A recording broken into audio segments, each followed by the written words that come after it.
Bien, bonjour, je suis Olivier Merlin, le maire de la commune de Saint-Clair-du-Rhône depuis 2014.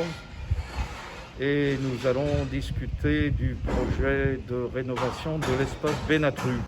Alors l'espace Bénatru se situe en plein centre de notre commune, à proximité du pôle petite enfance que nous avons inauguré en novembre 2018 et sur des terrains qu'avait acheté une ancienne municipalité pour mettre en place tous les services à l'enfance et à la petite enfance.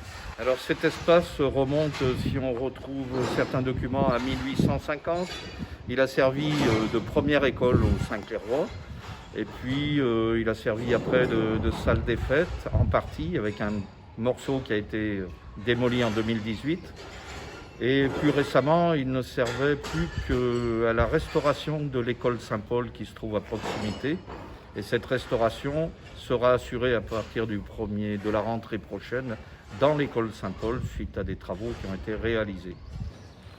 Alors dans un premier temps, le choix de ce bâtiment vient parce que c'est un des bâtiments les plus anciens de Saint-Clair-du-Rhône et dont l'histoire dans les années 1850-1860 nous prouve qu'il a servi la scolarité des premiers enfants sur la commune. Il a un certain charme qui fait qu'on l'a protégé dans le cadre du plan local d'urbanisme et il va servir à partir du début de l'année 2022 à l'accueil périscolaire des enfants le matin et le soir, aux activités du mercredi après-midi et également à l'accueil des ententes de l'entente jeunesse et de l'entente enfance, les bâtiments administratifs et la partie accueil enfance qui se fera dans ce cadre.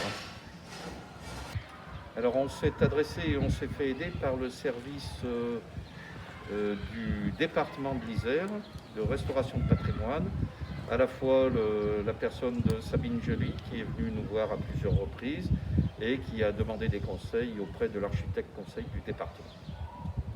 Ils sont prévus du 1er avril, enfin du 4 avril exactement je crois, jusqu'au 31 décembre 2021 et on devrait pouvoir inaugurer ces bâtiments et les utiliser à partir de début 2022. Alors, le coût total de rénovation et d'agrandissement du bâtiment est de l'ordre de 520 000 € hors taxe.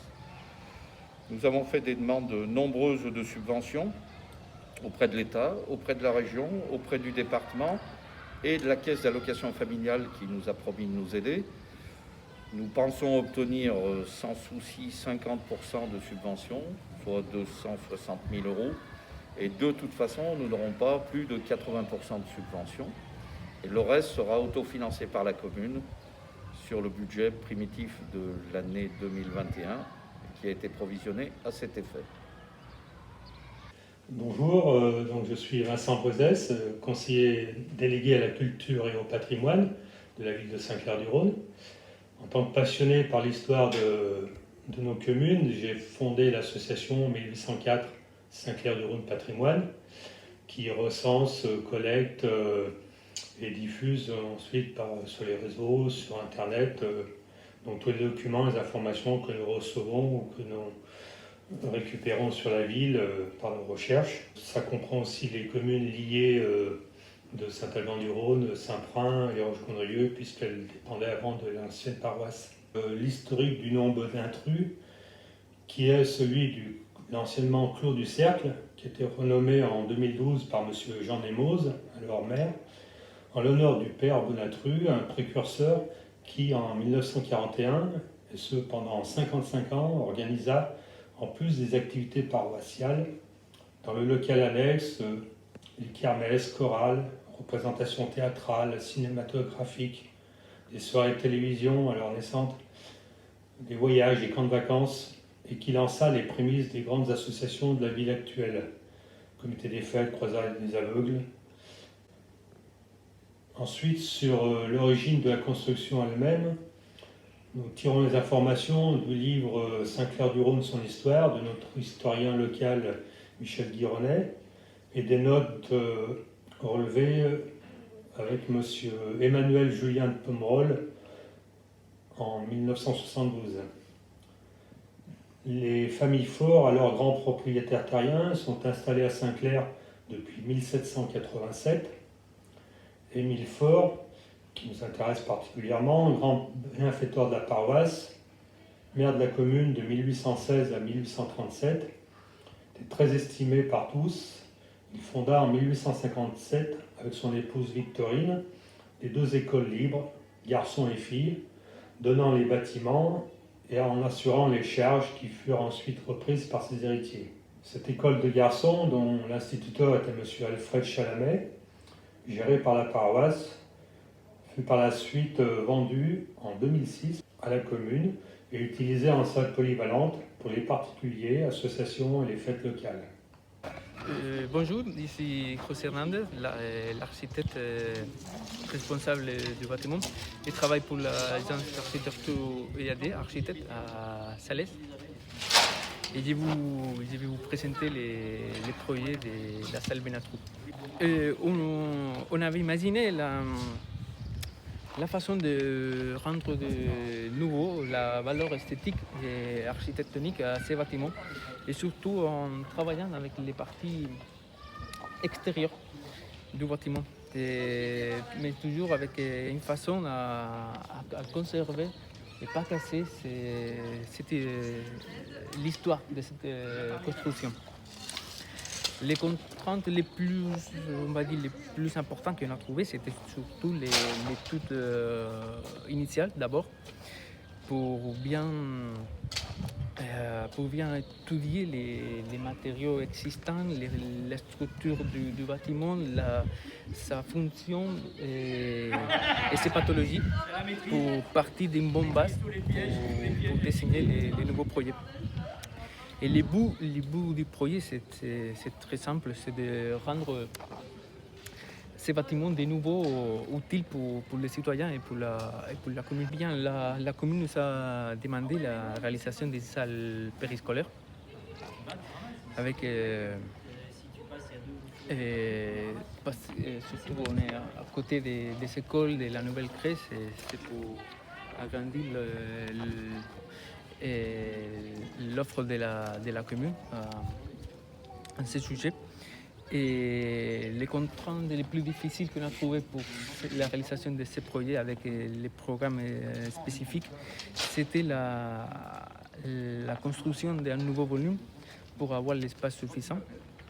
Et ce volume, on l'a dessiné derrière du bâtiment existant avec des formes et des matériaux modernes et différents pour créer un contraste avec les bâtiments historiques, et aussi toujours créer une relation de respect avec le patrimoine.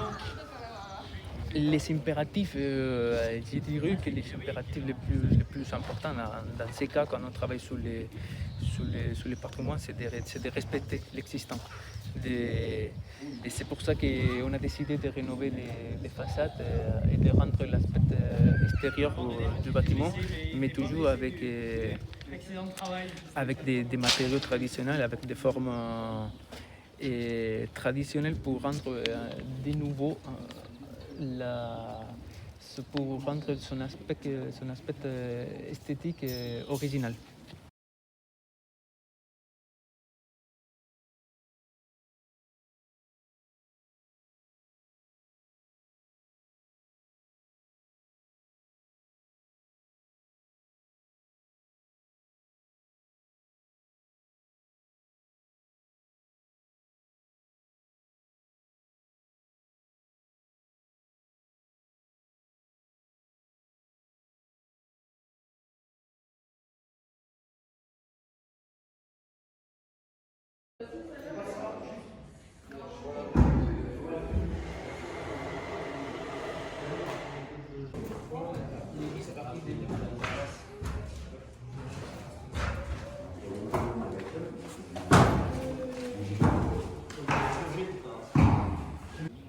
Bonjour, donc je suis Marilyn Bonnet, je fais partie de 3D Ingénierie, la maîtrise d'œuvre des chantiers. Donc on a été missionné sur ce projet-là pour s'occuper de la conduite de travaux. On a fait toute la partie économie en amont du projet, la consultation des entreprises avec l'analyse des offres Et maintenant on suit la partie chantier, la partie conduite de chantier jusqu'à la réception. Alors sur ce projet-là, on a une partie rénovation du bâtiment existant, donc où on démolit tout l'intérieur pour enlever les cloisons et les planchers qu'on va reconstruire pour recloisonner suivant les plans de l'architecte. Et il y a une partie extension qui sera en neuf avec de la maçonnerie et juste un niveau de plein de pied, donc maçonnerie et cloison avec des sanitaires et des bureaux. Alors les travaux sont prévus pour 8 mois et demi. On a attaqué là au mois d'avril et on va finir sur mi-décembre, normalement si tout va bien. Alors sur chantier, on a 13 lots, donc 13 entreprises qui vont de la partie désamiantage, terrassement jusqu'à la partie façade, lot technique, plomberie, électricité et tout ce qui est sol, tout ce qui est lot intérieur. Donc 13 lots qui viennent essentiellement, c'est des entreprises locales, majoritairement c'est du local, et il y a une ou deux entreprises qui sont un peu plus loin, région lyonnaise ou un peu de Drôme-Ardèche, mais voilà, c'est essentiellement du local. Alors au niveau travaux, j'essaye de passer 1 à 2 fois par semaine hors réunion de chantier pour pouvoir vérifier et voir l'avancement des travaux, voir s'il n'y a pas des problèmes qui sont survenus. Et après, on a une réunion par semaine avec les entreprises pour faire la synthèse. Les difficultés, on les gère au fur et à mesure. Bon, pour l'instant, on n'a pas trop de surprises sur ce chantier. Et s'il y en a, on essaye de les adapter et de voir en réunion de chantier avec les entreprises comment on peut résoudre les problèmes. Alors au niveau sécurité et accès chantier, donc on a fermé le chantier avec des barrières ERAS et portails avec cadenas pour laisser accès que aux entreprises et sécuriser par rapport au public qui peuvent passer sur le côté des chantiers.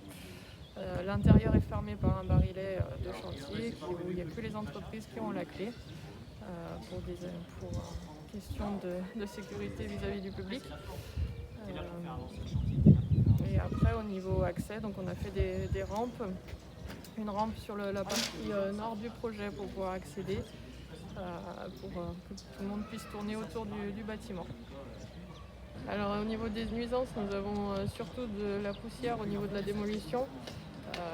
Tout ce qui est des tuilages aussi, ça va faire un peu de poussière mais pas beaucoup. Et après c'est surtout au niveau sonore où c'est un chantier où on aura des bruits de disqueuse, perçage, etc. Un peu de terrassement donc avec des pelles qui vont tourner, mais voilà, ça reste du chantier classique. Et après les riverains ont été avertis notamment au niveau de la crèche par la commune.